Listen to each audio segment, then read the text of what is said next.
Hi, it's Tony Robbins again. Welcome to Behind the Scenes, the story behind the story. This is for you obsessed people who just want to know everything. So I'll do it quickly and powerfully. You can turn me off anytime you want. You already know that, but I think you might find really interesting to know the real story between Frank and Kristen. Did we fake you out on television? No. Just in 44 minutes, there's only so much you can share between those little commercials. It's not even a full hour when you take the commercials out. So I thought maybe I'd share with you what I think this story is really about. Maybe a quick idea of some of the strategies I use to help them create their breakthrough, because understanding those strategies could help you make some breakthroughs in your own life, or maybe help somebody that you really care about. And maybe thirdly, tell you some stories that weren't in that you might find interesting, and most importantly, maybe tell you where Frank and Kristen are right now, if you're interested to know a year later what their life is really like. So what's this story really about? Well, on the surface, you'd say it's a story that's a tragedy, right? I mean, it's obvious. Somebody goes down and they go for this great wedding, and man becomes a quadriplegic right as he says, "I do," virtually. It's about people losing their dreams. It's about having to, live with limitation. That's the surface story. And if we kept that surface story, then these people would live in the emotional state they were in at that time, which is a life they have to settle for, a life that's less than they had expected, which whenever our life is less than we expect, it doesn't matter what our life is like, we're going to be unhappy. We're going to suffer. So I believe this story is about the power of rewriting your story to change the quality of your life. And I don't mean that in some flippant way. I don't mean making something up. But whenever an event happens, there's the event and then there's their story about the event. You had a relationship and it ended. That's the event. Then there's the story of the relationship. There's the story of, oh my God, I was abused, or they didn't care, or they spent all my money, or they were just into whatever, or they were so selfish. And what happens to us in life is we forget what the real truth is, that you two just didn't match up. Or maybe even deeper truth. Maybe you didn't really understand your partner's needs. Or maybe your natures were totally different. If you thought that the end of the relationship was because you were different people with different natures, that story would make you feel very differently than they abused me, they screwed me over, they didn't care about me, they never did. Why do we make up such stories? Because our stories allow us to feel a certain way, and most of us try to get back to the emotions that we know, or at least we try to lower expectations so we won't be disappointed. Can you relate in any way in your own life? Have you ever been so disappointed that the next time you don't want to get your hopes up? So you start trying to tear things down before you could ever get passionate about it or even excited about it, just because you don't want that drop. But if you protect yourself from the highs and try to never have that big drop, then you have to live in the lows. And that's where most people live in their life. They are constantly adjusting their blueprint of life to something smaller that's achievable so they won't be disappointed. And that's a life where you can be comfortable, but it's not a life where you can feel alive and passionate, in my mind, in my opinion. And so when I saw these people, I thought this is a perfect opportunity to show that these people, if they change their story, it can change the quality of their life. Because how do you know the quality of your life? By the stuff you got? Well, gosh, with the economy the way it is now, if that's your definition, you must be in a lot of stress, because I don't care if you're a billionaire or a barber, you got some stress right now because the world's changed and there are things that are outside our control that are happening, and there are things within our control. What I mean by that is, if life has to be a certain way for you to be happy, and life doesn't match it, then you're going to be pretty unhappy right now. And if you look at Frank and Kristen, it's the ultimate example of that. But I would say to you that if you got everything you wanted, and have you ever done that? Ever gotten a dream or goal you wanted and then still said, is this all there is? I've done it many times. I've been stupid. I think we've all been that way. So what are you going to do? Go for the next thing? Or just lower your expectations? Neither one of it does. You got to find something more meaningful. So my idea with this couple was to say, there are people that have everything and are miserable, because the quality of your life is where you live emotionally. If every day of your life you're angry and frustrated and pissed off, and you got everything, you got your ultimate goal, you are the most religious person in the world, you make billions of dollars, everybody bows to you, you're famous, whatever that metaphor is for you, but you live every day angry and frustrated, your life quality is called angry and frustrated. Doesn't matter what you have. On the other hand, if your life doesn't match the way you thought it might be, but every day you live in this state of gratitude for what you do have, or this sense of passion and excitement to see what's next, then your life is passion and excitement or gratitude. Pretty simple, right? What keeps us from having that? Your story. And we've all got a series of different stories. Some people's story is, I was abused. Some people's story is, I'm so successful because I'm so intelligent and I work so hard. your story may be true, but it's still a story. And we all got them. So the secret is, since we're all storytellers, find a story that empowers you instead of a story that disempowers you. That's the game of life. So I looked at this couple and said, what's their story? Why are they miserable? Obviously, there's lots of factual reasons that they should be, but there are plenty of other people that are going through hell by other people's standards, and they're really happy. And so I said, I've had the privilege of living in Fiji for a period of time. I've been going there since I was 24. And I meet people there who most people would call poor, and yet they don't think they're poor. They have the most joyous culture. They're so happy. You drive down the street and people yell, bula, bula, bula, which means welcome, be happy, we love you. And you drive by 5 minutes later and it's bula, bula, bula. I mean, it's like your dog. You leave for 5 minutes to get the newspaper, you come back, it's like you've been gone for 6 months. They're so excited, right? It's just a natural thing. They aren't focused on what they don't have. That's not their story. Their story is we have the sunshine and we have the rain and we have the islands and we have the food and we have our family. That's the story they learn. The story is we're the happiest people in the world. And they believe the story. And so they are. You see, suffering in life doesn't come from the life events. Suffering comes from the meaning we attach to the events. Suffering doesn't come from the facts. The fact is, Frank and Kristen have gone through some severe changes in their life. The fact is, Frank, when we started, had something around his neck, couldn't move anything. And now he's still a quadriplegic. He has some mobility, but he's not out of that chair. He may or may not get out of it. That's a fact. But the suffering isn't from the fact. The suffering comes from the meaning that says it shouldn't have happened. Or because it happened, my life is over. Because it happened, we can't have children. Because it happened, we can't have intimacy. Because it happened, life just can't be joyous again. That was the story. And my goal was to rewrite the story, not in my head, but in their bodies, their minds and bodies. And so what was the strategy? Well, the strategy was step one, get them out of the environment where the story lives. It's hard sometimes to change your story when everything around you reminds you of the story and everybody around you believes your story. Because if they don't challenge you, you're going to keep the story and you're going to keep living and feeling the same thing. See, we feel whatever meaning we give things. If this is the worst thing that ever happened in your life, then it's the worst thing that ever happened in your life. If this is a secret gift, even if you don't know what it is, but everything in life is guided, and even though this is horrible and you hate it, somehow this is going to serve, and that's the story of your life, you're going to find a meaning that says this is good, and you're going to find a way to feel good about something other people can't handle. Everyone has stress. Do you use stress, or does it use you? The story is the secret to changing that stress to where you take advantage of it instead of it taking advantage of you, or use it for drive, or use it for gratitude or something else. So all I did was I get them out of the environment and said, let's take them to Fiji. Let's have them around these other people. Let's get them out of the house, because their current belief system is we cannot leave the house, and Kristen believes if I leave, he could fall over. If he does, he'll stop breathing, he could die, and I'd be responsible. Her story is he's broken, and I have to be there every moment, so I can't work. His story is, I destroyed my wife's life and I can do nothing to help it. So I took them on a journey where I didn't tell them their story was wrong. I gave them an experience of a new story. I got them to leave and go to Fiji. Now, I'll tell you the story behind the story.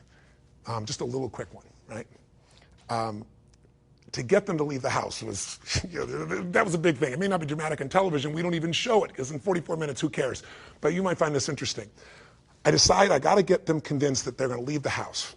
Kristen's afraid, if I leave, he'll fall over. He's now going to travel and get on airline and fly 11 hours to another part of the world and then get another small plane and then go to an island. I mean, he doesn't leave the house. It's impossible. Breakthroughs happen when you start to realize what was impossible is possible. Breakthroughs happen when you change a belief. I got to get her to understand this. We get her incentivized enough that she's going to go for it, that she starts to see the value of this, him too, and they step up with a lot of courage. I'm telling the airlines, everybody there, you got to take care of these people. They're special, they're important, here's the situation. Everybody's prepared. NBC more than does their part. And they get to the LA airport, and what do you think happens? They drop him. They dropped Frank. They physically dropped him. Her deepest fear, his deepest fear, he's going to break. And the beauty is, he's okay. He's shooken up, she's freaked out, he's freaked out, but they get an experience that he's not so weak. I would never have asked for this in a million years. I'm going berserk. I'm in Fiji hearing about this going, who do I kill? How could they drop him, right? He gets to Fiji. You can't make these stories up. They drop him again. They drop Frank again. Some guy tripped and fell, and boom, they go down. And Kristen's freaking out, he's freaking out. They make it. So now they get on a small plane. You fly to Fiji, and then you fly to my island, it's a small island. You get on a small little hopper, and NBC's got all these doctors there, and they're going to make sure Frank's taken care of, and I'm grateful for that. I got 80 crew. We're waiting on the island to rock and roll and take these guys on a journey. I've gone to Fiji for 23, 24 years. I went there when I was a little kid, just got started, in my early 20s, so you get a picture. And I've never not been able to land. I've been some bad weather, but you can always land.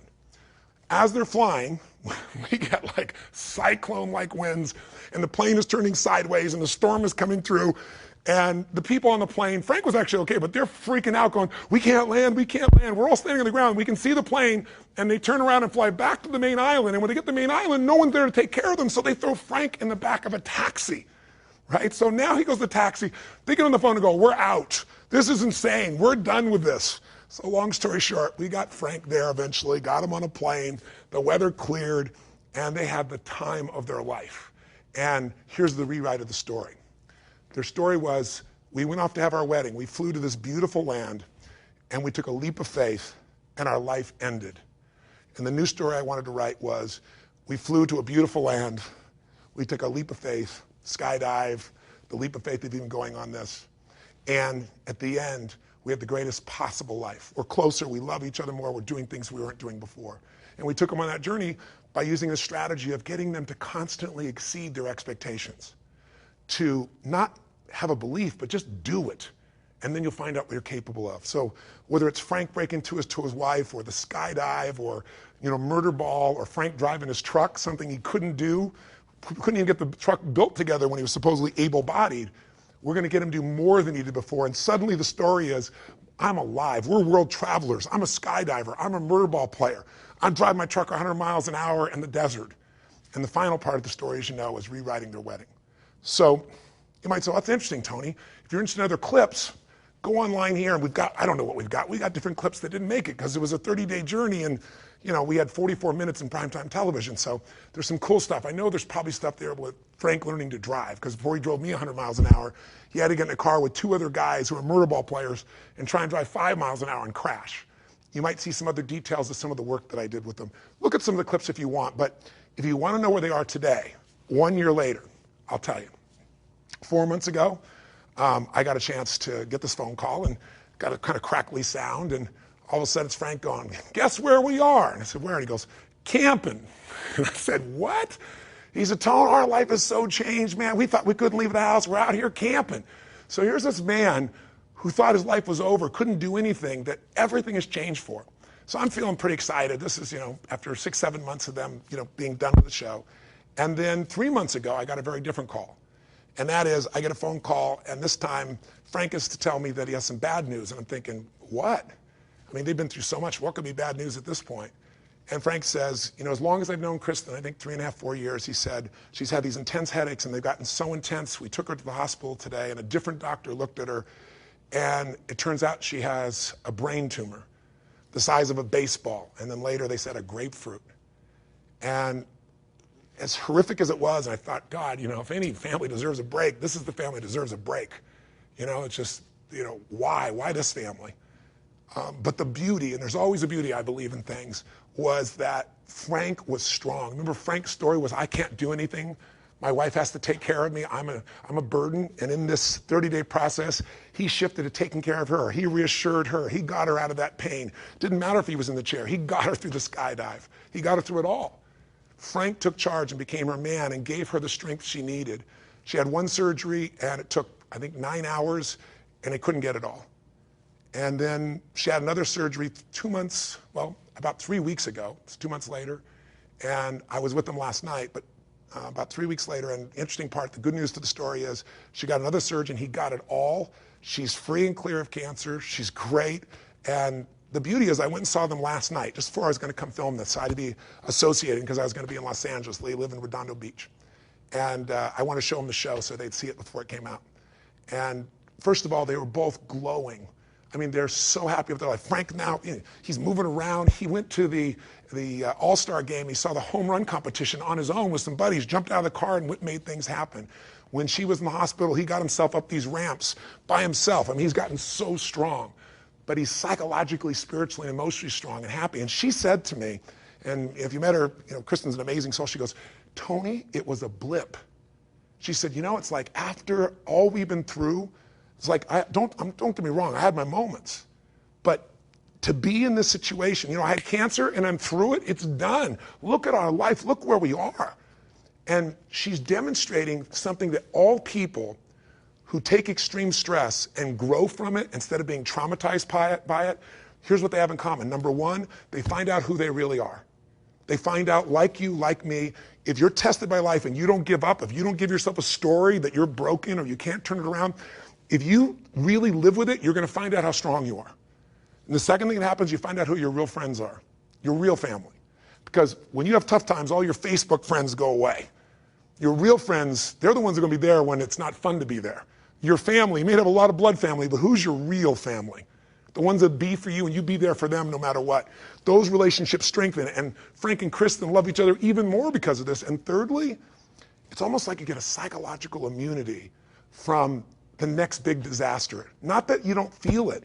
It's just like, it's almost like when you get the stimulation of immunity, it's like, give it to me, baby. I know I can conquer this. I don't know how, but I've been through so much. Give it your best shot. And if you've had experiences in your life, I've had somebody say, you got a tumor in your brain, or this business is over, you're gonna go bankrupt, or every story you can imagine of disaster. And one of the great gifts of my life is I found people that don't buy that story and I've learned from them. And I haven't bought the story myself, and you can't either. It's not that the story is wrong, it's just pick a story that's gonna strengthen you and not one that's gonna weaken you. Pick a story that'll make you grateful instead of angry. If you pick your own story instead of life giving it to you or let the environment give it to you, you're gonna have a very, very different life. So that's some of the story behind the story. That's some of what happened that you didn't see on camera. There's so much more, and I could talk forever, as you probably have figured out by now, and you're on the internet probably going, how long is this guy talking? I have no clue.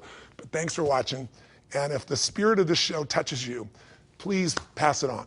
My whole life is you grow and you give. So, and the more you share something, the more you feel it. So if you get someone to see this show. If it's not on, check it out on Hulu or someplace else, or pass it on to people. We'd love it if you pass it on. We didn't just do this to do a show. We did it because these times demand people to see new examples of what's possible. When times are tough, and it's a winter time right now, it's tough.